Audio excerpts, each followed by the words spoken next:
Adaeze had not arrived at the Shin estate by accident.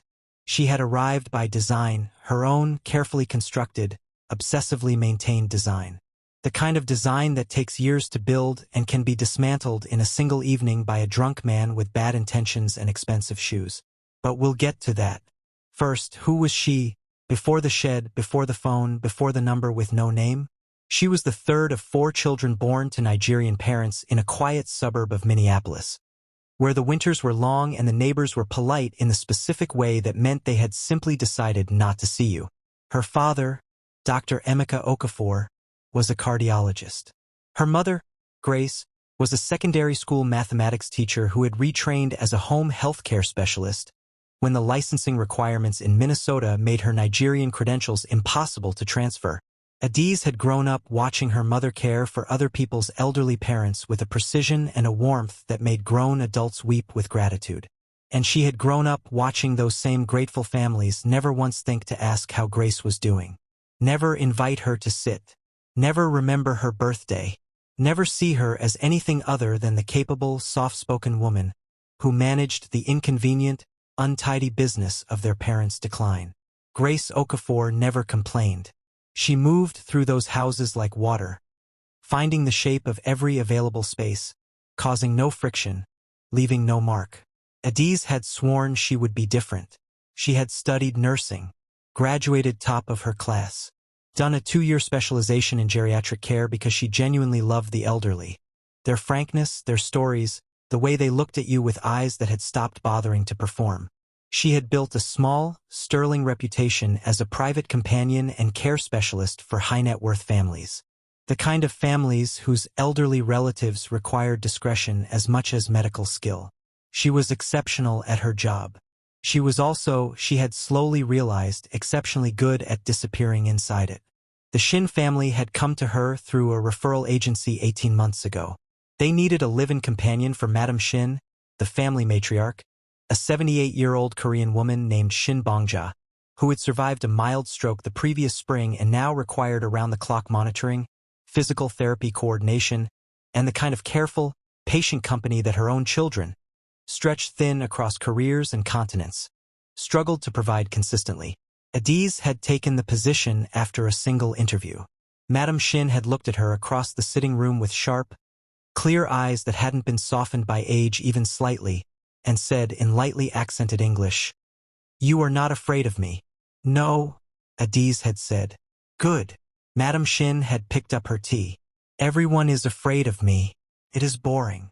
They had understood each other immediately.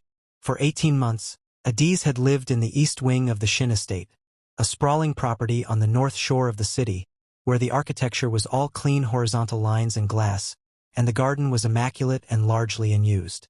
She had her own suite, modest but private. She ate her meals in the kitchen or with Madam Shin. She managed the matriarch's medication schedule, her physical therapy appointments, her afternoon reading sessions, her carefully rationed correspondence with grandchildren she adored but found exhausting. She was good at this, better than good, and she had built, very deliberately, a life inside this house that required nothing from anyone. She grocery shopped online. She video-called her family on Sunday evenings in the privacy of her room. She kept her interactions with the household staff professional and warm but carefully bounded. She did not make friends in this house. She did not make enemies. She moved through the Shin estate exactly as her mother had moved through all those other houses, like water, finding the shape of the space, causing no friction. She told herself this was wisdom. She was beginning to suspect it was fear dressed in professional clothing. Hyun Shin came on Sundays. That was the first thing you needed to know about him. Not what he did for a living, though the city knew in the way cities always know things that are never said out loud. Not what he looked like, though that too was relevant. Unavoidably, inconveniently relevant. The first thing you needed to know was that he came every Sunday. Without fail. Without exception. In 3 years, she had heard from the housekeeper, Mrs. Park, who had been with the family for a decade. He had missed a grand total of 4 Sundays. 2 were accounted for by international travel. 1 by a hospitalization he had apparently concealed from his mother entirely. One by circumstances that Mrs. Park described only as a situation at the docks, with an expression that closed the conversation permanently. He arrived at 2 p.m. He brought his mother a specific brand of chrysanthemum tea that she couldn't find locally, and that he apparently had imported specifically for this purpose.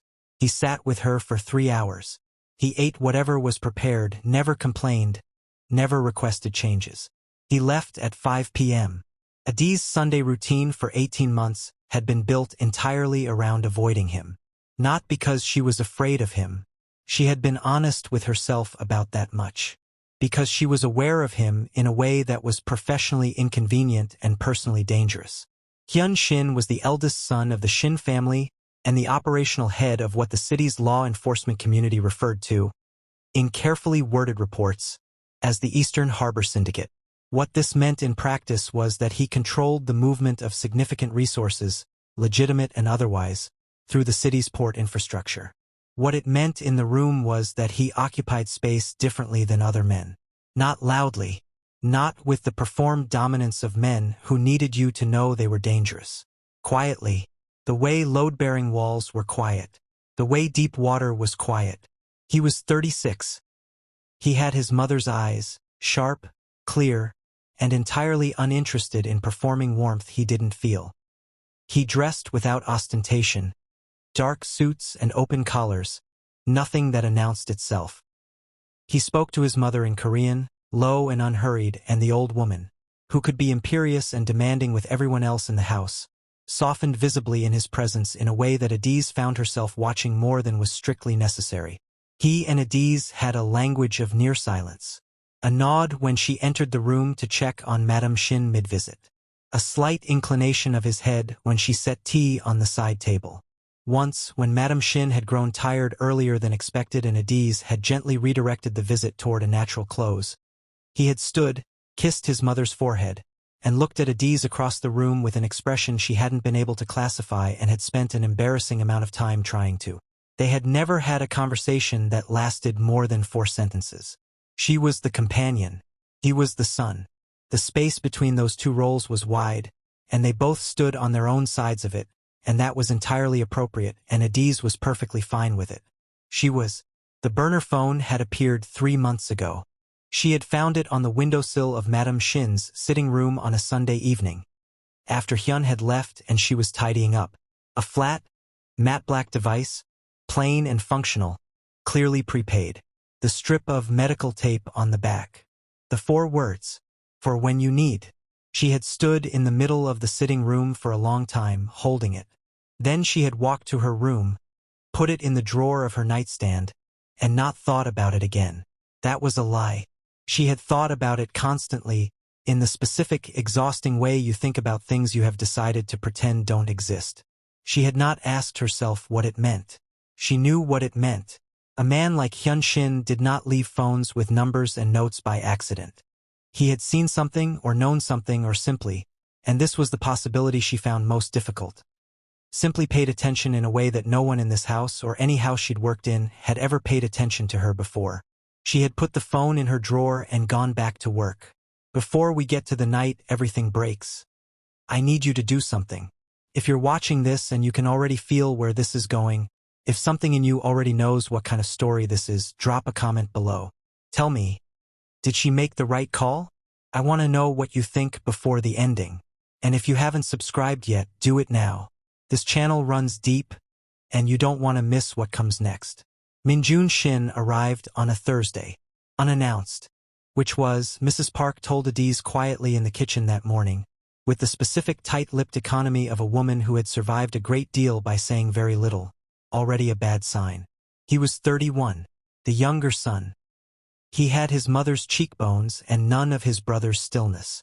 Where Hyun moved through rooms like deep water, Minjun moved through them like something dropped from a height, fast, loud, and slightly out of control from the moment of impact. He worked in finance in Singapore or had been working in finance in Singapore, until some unspecified recent development that no one in the household was currently discussing directly. He came home trailing the specific energy of a man who had lost something significant and was performing the opposite, louder, more expansive, more insistent on being the most present person in every room. Madame Shin received him with love and a carefully banked worry that she expressed only through the frequency with which she pressed food on him and the precision with which she watched his hands. Adaeze received him with professional neutrality and immediate, animal alertness. She recognized the type. She had worked in enough wealthy households to have developed an almost clinical taxonomy of the men who moved through them. Minjun was a specific subcategory. The son who had grown up in a house where his comfort was the organizing principle of everyone around him, and who had reached adulthood with no reliable mechanism for managing the gap between what he felt entitled to and what the world was currently providing. She gave him the guest wing, the largest spare room. She adjusted meal timing to accommodate him. She was polite, efficient, and carefully, precisely invisible. It worked for 3 days. On the 4th day, he started drinking at noon. By 4 p.m., he had found his way to the kitchen, where Adaeze was preparing Madame Shin's evening medication tray, and had stood in the doorway with a glass of scotch and the loosened posture of a man who had decided that the usual rules of the room no longer applied to him. "She talks about you," he said, without preamble. Adaeze looked up, measured the distance between them, measured the looseness of his stance, measured the amount in the glass and the time of day, performed a rapid internal calculation and kept her voice exactly level. "Madame Shin is very kind. She says you're the best she's ever had." He pushed off the door frame and took 2 steps into the kitchen. "That's a lot for her. She doesn't say things like that. I'm glad she's comfortable." "Are you comfortable?" He tilted his head. The question was casual on the surface and not casual underneath. "Big house. Quiet. You're here all the time. Must get lonely." "I have everything I need." Adaeze turned back to the medication tray, the capsules, the small paper cups, the precise, familiar routine of it. "Will you be joining Madame Shin for dinner this evening?" The silence that followed lasted approximately 3 seconds longer than comfortable. "You do that thing," Minjun said, from closer than he'd been a moment ago. She heard the glass set down on the counter, the slight, wet clink of it. "That redirect thing, where you answer without answering. My brother does it too." Adaeze did not turn around. "It's a useful skill," she said carefully. "He does it better." Another step. She could feel the warmth of proximity now, that particular spatial awareness that her body had been tracking before her mind had fully caught up. "Hyun does everything better. Isn't that what everyone says?" She set down the last capsule. She turned around. He was too close. She took 1 small, deliberate step sideways, creating distance without making the creation of it the subject of the moment, and looked at him with the specific, calm, professionally calibrated expression she had spent years perfecting. "I'll let Madame Shin know dinner will be ready at 7, she said. "Can I bring you anything before then?" His jaw tightened. Something moved across his face. Not desire, not quite. Frustration. The specific frustration of a man who was accustomed to a certain kind of response and was not receiving it. He picked up his glass. "No," he said, and walked out. Adaeze stood very still in the kitchen for a moment. Then she finished the medication tray and went back to work. The next 2 days were fine. This was the thing about men like Minjun. They weren't constant. They came in waves. And the spaces between the waves were just normal enough, just manageable enough, that you could almost convince yourself you had misread the situation. That the alertness coiled in your chest was an overreaction. That you were being paranoid or unkind or professionally ungenerous.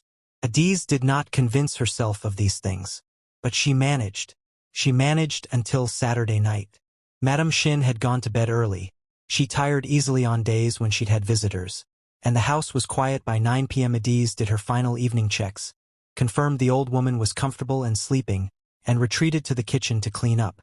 She heard Minjun before she saw him. The particular uncoordinated percussion of a man several drinks past where he should have stopped. He came down the back stairs, the staff stairs, her stairs, which meant he had either lost track of the layout of his childhood home or had not lost track at all. Adaeze set down the dish towel. He came into the kitchen sideways, catching himself on the door frame. His eyes found her with a clarity that was unsettling given the state of the rest of him.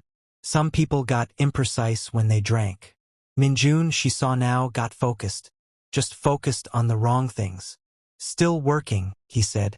It wasn't a question. Finishing up. She kept her voice even. Reached for the towel again. Folded it. A gesture toward normalcy. Good night, Minjun SSI.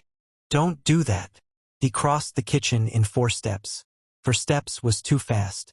She'd left too much space between herself and the door. A miscalculation. She recognized it in the moment she made it. He caught her wrist. Not hard. Not yet. Just caught it. The way you catch something you've decided belongs to you. I'm trying to talk to you, he said. His voice had dropped. The performance of it, the looseness, the casualness was gone now. What was underneath was uglier. You walk around this house like you're not here. Like I can't see you. I can see you. Let go of my wrist, Adaeze said.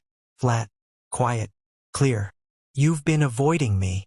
Let go of my wrist. The pressure increased. Not dramatically, just enough to communicate a point.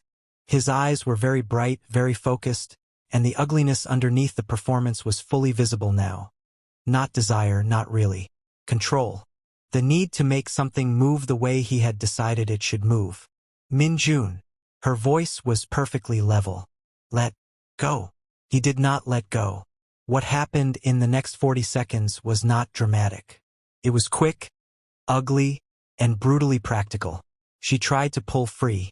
He tightened his grip and used her momentum against her, swinging her sideways into the edge of the counter.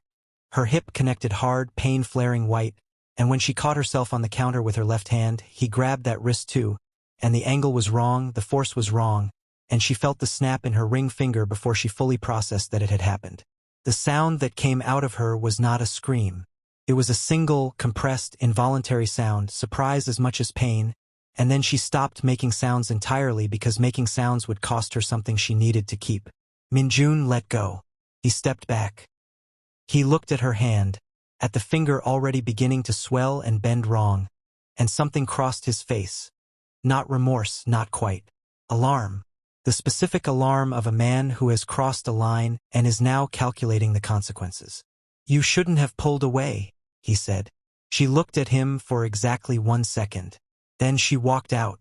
She made it to the garden before her legs stopped cooperating properly. Not because of the finger, though the pain of it was building now into something large and structural, the kind of pain that reorganizes the sensory landscape of your entire body around its location. She made it to the garden and then through the garden and to the shed at the back of the property because she needed to be somewhere he was not, somewhere enclosed, somewhere she could think without managing her face at the same time. She sat on the floor of the shed with her back against the potting bench and her injured hand cradled against her chest. Outside, the rain started. Inside, she performed a rapid, brutal inventory. Madam Shin was asleep and couldn't be disturbed. The disruption to her sleep schedule was medically significant, and the emotional impact of learning what her son had done in her kitchen would be. Adaeze didn't let herself finish that calculation. The household staff had gone home at 6.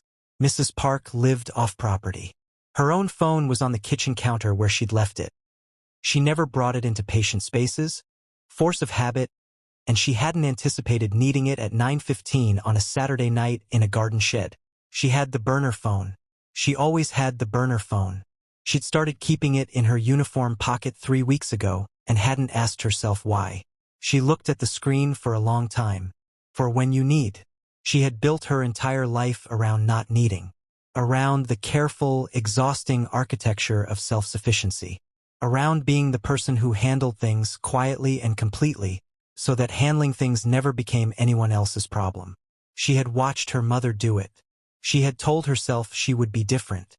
And then she had become exactly the same thing, just with better boundaries on paper. The rain came down harder.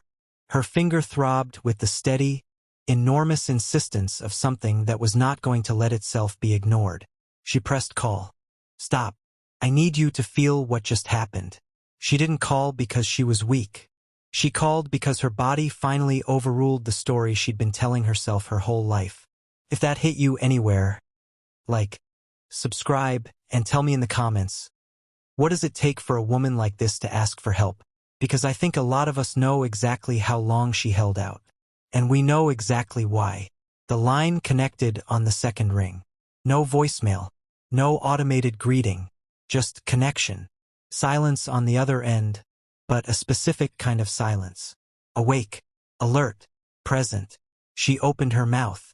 What came out was not the composed, professional sentence she had been constructing in her head. What came out was a breath. Thin and ragged and embarrassingly revealing. Adaeze. His voice. She had not known, until this moment, how much she had been relying on his voice to be cold, to be flat and transactional and faintly impatient. It would have been easier. The flatness would have confirmed every story she told herself about why this call was a mistake, about why she should hang up and handle this herself, about why asking was the wrong answer.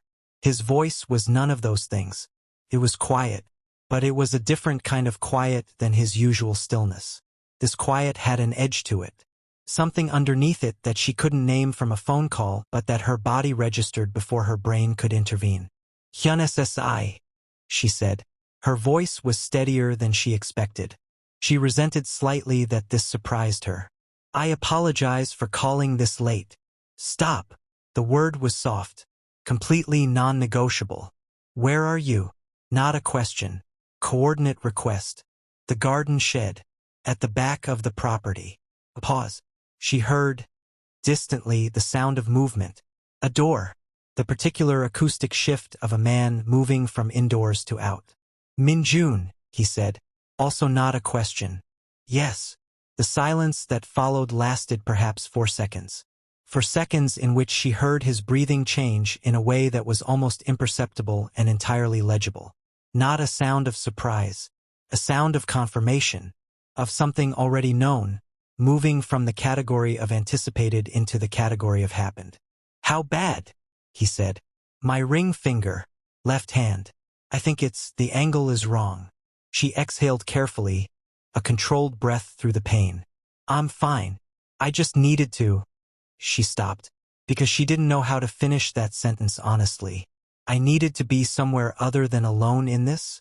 She hadn't said that out loud to another human being in longer than she could accurately calculate.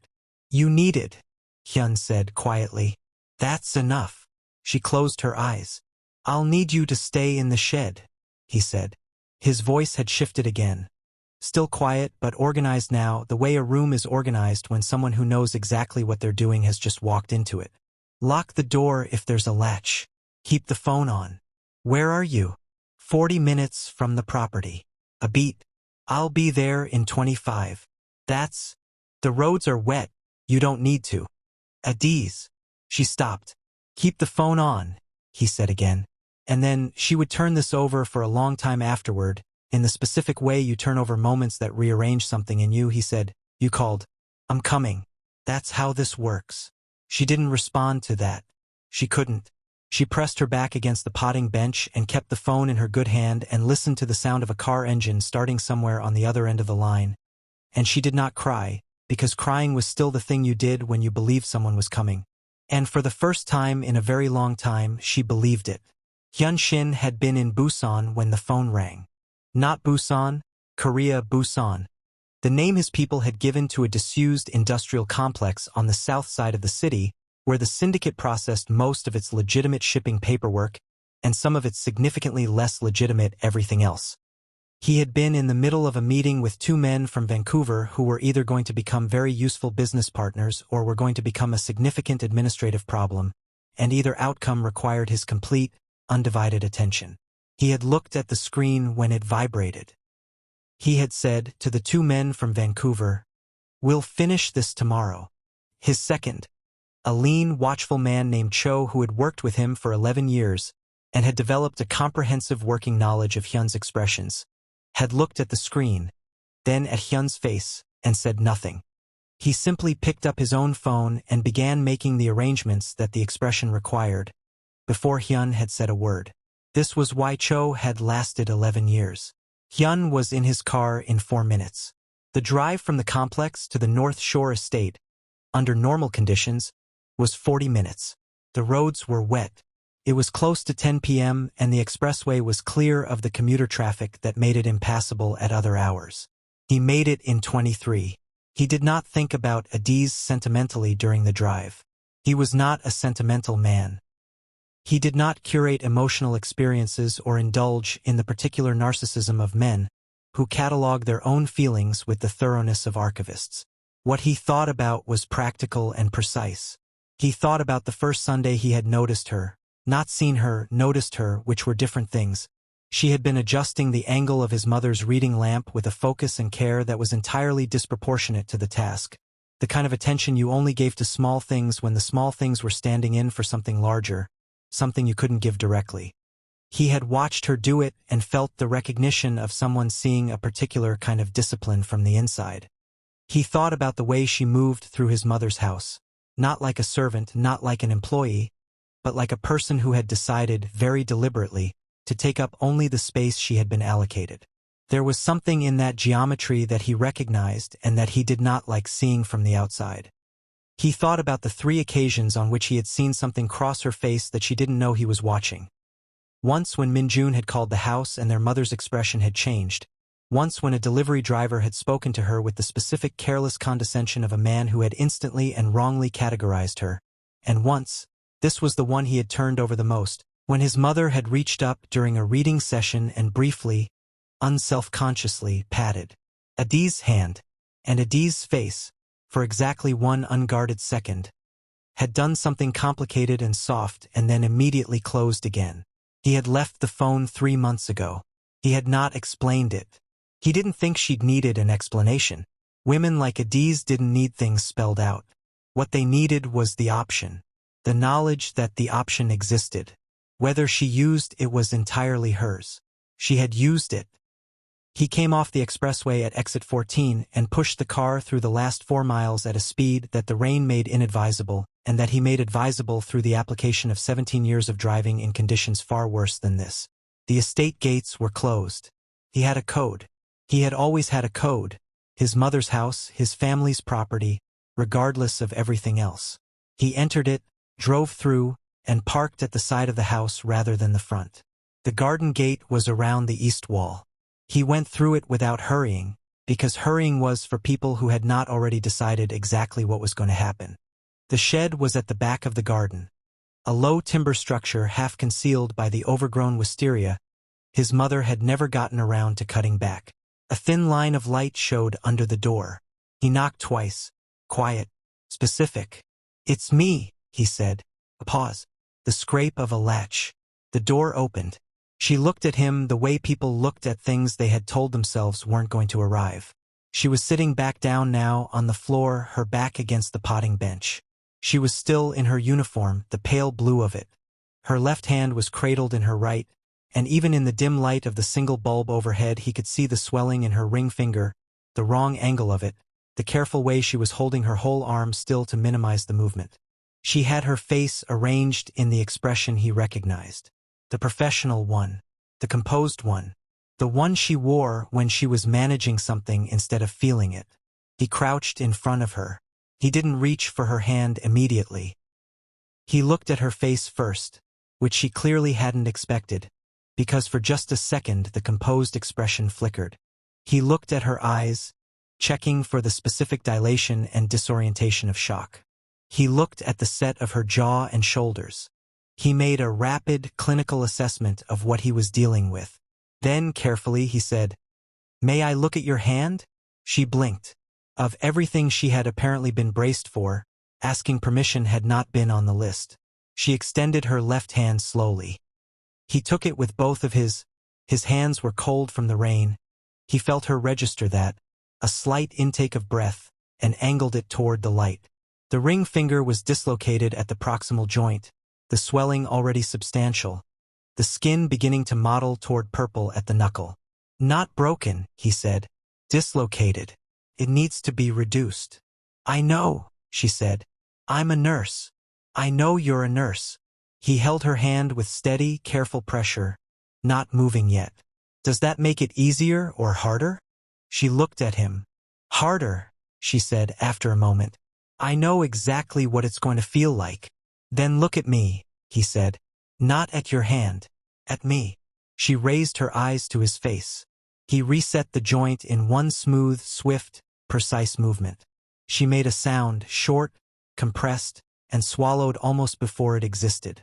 Her other hand gripped his forearm and then let go immediately, as if she'd done it without meaning to and was removing the evidence. He felt that grip even after she'd let go. "Done," he said quietly. She exhaled. Long, slow, controlled. The particular exhale of a person who has been holding something for hours and is finally, carefully, setting it down. "Thank you," she said. Her voice was entirely steady. He looked at her steadily. "Adaeze," he said. You're allowed to not be fine right now." She looked at him for a long moment. Outside, the rain drummed steadily against the shed roof. Somewhere in the distance, in the main house, something fell. A heavy thud. Minjun still moving through the ground floor. Adaeze's jaw tightened slightly. "He's going to wake her up," she said. "He's not going to wake her up," Hyun said. He stood. His voice had shifted again, back to the organized, room-arranging quality she'd heard on the phone. "My mother sleeps with earplugs since the stroke. You put them in yourself. Every night." She looked up at him. "You know that," she said. "I pay attention," he said, simply, as if this were not the most quietly devastating sentence she had heard in a very long time. He pays attention. Do you understand what those 3 words mean in this context? For a woman who has built her entire life around being invisible, this man has been watching. Not in the way that makes your skin crawl, in the way that makes your chest ache, because you didn't know until right now how much you needed to be seen. Drop a comment if you felt that. And if you're not subscribed right now, you will not forgive yourself for missing the second half of this story. He pays attention. Do you understand what those 3 words mean in this context? For a woman who has built her entire life around being invisible, this man has been watching. Not in the way that makes your skin crawl, in the way that makes your chest ache, because you didn't know until right now how much you needed to be seen. Drop a comment if you felt that. And if you're not subscribed right now, you will not forgive yourself for missing the second half of this story. Okay, I need the comments right now, because what just happened was not a fight. It was not a threat. It was a man who chose his words like weapons and used them with surgical precision. Drop a "he handled that" in the comments if you felt it. Like this video, we are building toward the ending, and you are not ready. Adaeze was in the kitchen when he came back. She had her right hand wrapped around a mug of tea she'd made herself, her left hand resting carefully on the table, the dislocated finger now buddy-taped to the one beside it with a strip of medical tape from the first aid kit under the sink. Her uniform was still damp from the rain she'd walked through getting back to the house. She had her composure back in place. He could see the effort of it, the slight extra stillness in her shoulders, the way she was sitting fractionally more upright than was comfortable. He sat down across from her at the kitchen table. He didn't say anything immediately. He looked at the buddy-taped fingers. "You taped it yourself," he said. "I'm a nurse," she said. "You said that. It keeps being relevant." The corner of his mouth moved. Not a smile, not quite. An acknowledgement. She looked at him across the table. In the quiet of the kitchen, with the rain still steady against the windows and the rest of the house silent, she found herself doing something she very rarely allowed herself. Looking at him directly, without the professional management of the interaction, without the careful maintenance of appropriate distance. "You didn't yell at him," she said. "No. Was he afraid of you?" Hyun considered this. "Yes." "Good," she said, simply. And then, after a beat, "Is he leaving?" "Tomorrow morning." She nodded. She looked down at her mug. Something moved across her face.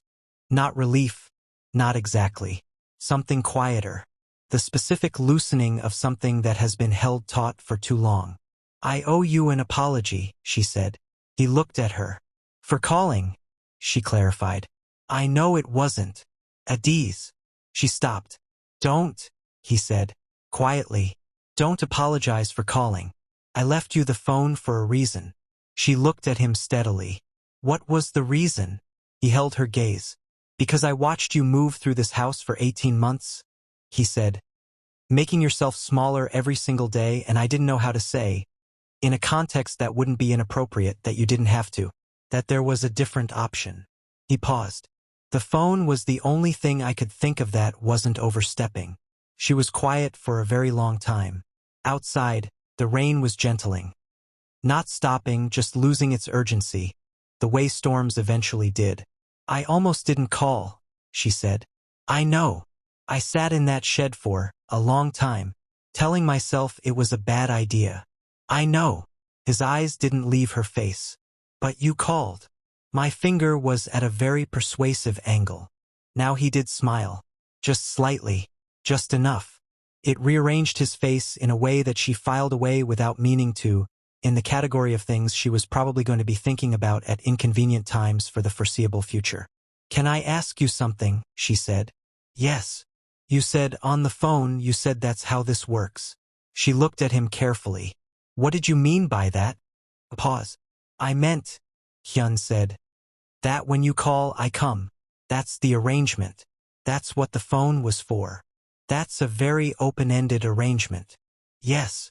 For a man who strikes me as someone who is very specific about his commitments. Also yes. She looked at him. He looked at her. Hyun SSI, she said carefully. If you use the honorific right now, he said, I'm going to interpret it as a deflection. She opened her mouth, closed it. Then, for the first time since he had crouched in front of her in the shed and held her injured hand in both of his and told her to look at his face and not at what was coming, for the first time since any of it, she laughed. Soft, startled, entirely real. It escaped before she could organize it back into composure, and for a moment she just let it exist in the kitchen between them. He watched her like a man watching something he had been patient about for a long time and had no intention of rushing. You've been deflecting, he said when she'd recovered. For 18 months. I've been professional, she corrected. You've been professional and deflecting. A beat. I've been patient. She looked at him. I noticed. I know you noticed. Something in his voice shifted, warmed, barely, but perceptibly. You notice everything. You just don't let on. She was quiet for a moment. Then she said, it's not a very equal situation. My position here. Yours. No, he agreed. That matters. It matters, he said. And it's also something that can change if we decided it should. He paused. I'm not asking you to decide that tonight. I'm asking you to. He stopped. Reconsidered. I'm asking you to stop disappearing. She looked at him for a long moment. That's a harder ask, she said quietly, than you might think. I know, he said. I'm asking anyway. Okay. I need the comments right now, because what just happened was not a fight. It was not a threat. It was a man who chose his words like weapons and used them with surgical precision. Drop a he handled that in the comments if you felt it. Like this video, we are building toward the ending, and you are not ready. This woman has been seen, by the son, by the mother, by this house that she tried so hard to disappear inside. I need you to tell me in the comments. What did this story make you feel? The whole thing. From the shed to this moment. Because stories like this one are why I make this channel. Like this video. Subscribe if you haven't. And share this, because someone in your life needs to hear a story about a woman who finally stopped disappearing. 3 months later. The wisteria outside the shed had been cut back. Madame Shin had decided, in the reorganization of her garden that occupied her that autumn, that the garden shed deserved to be visible. Adaeze thought about this more than she mentioned. Her finger had healed cleanly.